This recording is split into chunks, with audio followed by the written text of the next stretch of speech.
which creates different phases of the moon, and this phenomenon is called lunar eclipse. The question is, do you have ever wondered how the moon changes its phases? And this is called lunar eclipse. Here we can visit the diagram how it works. First quarter, waxing crescent, new, waning crescent. Third quarter, waning gibbous, full, waxing gibbous. We are going to read phases of moon. Does not it look magical when we see that sometimes moon getting bigger and sometimes it gets smaller? When the moon gradually increases in size, we call it waxing moon. On the contrary, when the moon gradually decreases in size, it is called waning moon. New moon. The new moon occurs when the moon is between the sun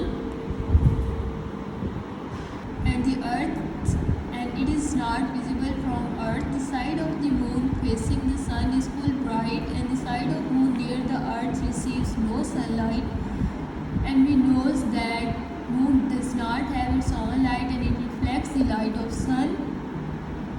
The second one is waxing crescent. A few days later, the moon moves and a silver part of the moon is illuminated by the sunlight. This produces crescent moon.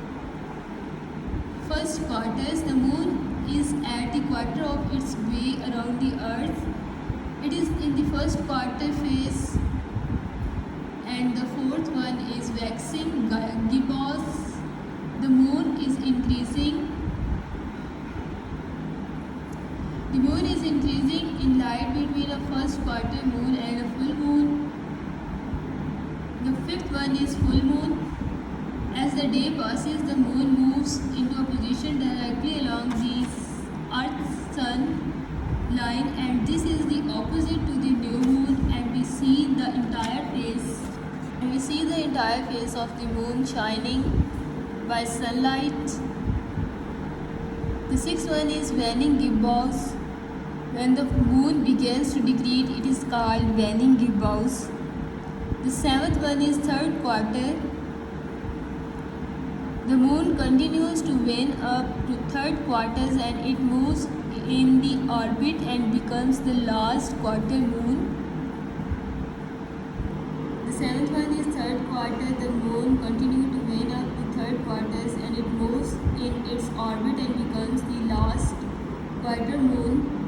Waning crescent. With every night the moon continues to wane and become a crescent moon, and its side is opposite to the new crescent that is illuminated now.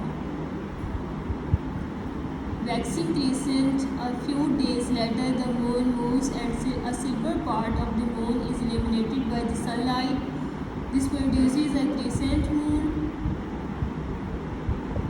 The moon is at the quarter of its base around the earth. It is in the first quarter phase. The moon increases in the light between a first quarter moon and a full moon.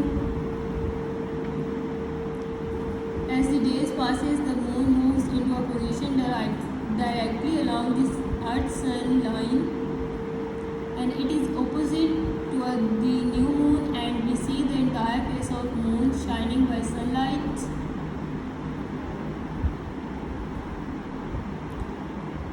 With every night, the moon continues to wane and become a crescent moon, and its side is opposite to the new crescent that is illuminated now.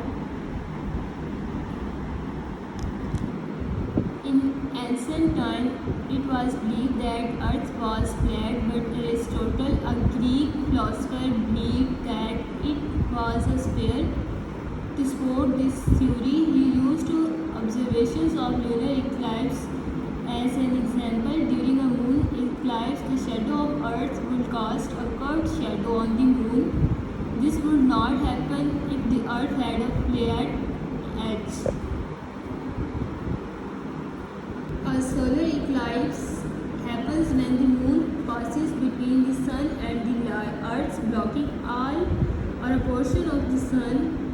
As the moon passes in front of the sun, this prevents the light of the sun from reaching the earth and gradually the sky grows darker. Eclipse can be total, partial or annular. A total solar eclipse is when the moon blocks out the sun completely and the sun appears totally dark, whereas if the moon only blocks out some parts of the sun, then it is called partial or annular eclipse.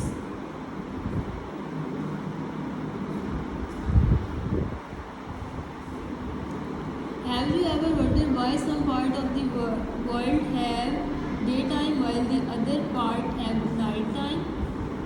In our daily routine, we see that the sunrise and sunsets cause day and night. But what makes the sun rises in the morning and set in the evening?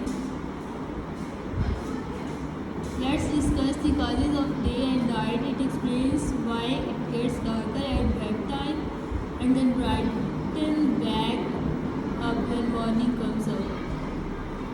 It is due to rotation of the earth. Day and night are caused by the rotation of earth. Spinning is another word used for rotation. The earth spins around its axis. The spinning is called earth's rotation. The earth spins anti-clockwise from west to east. The earth takes 24 hours to complete one rotation and around its axis. Now let's take a close look at the earth's rotation caused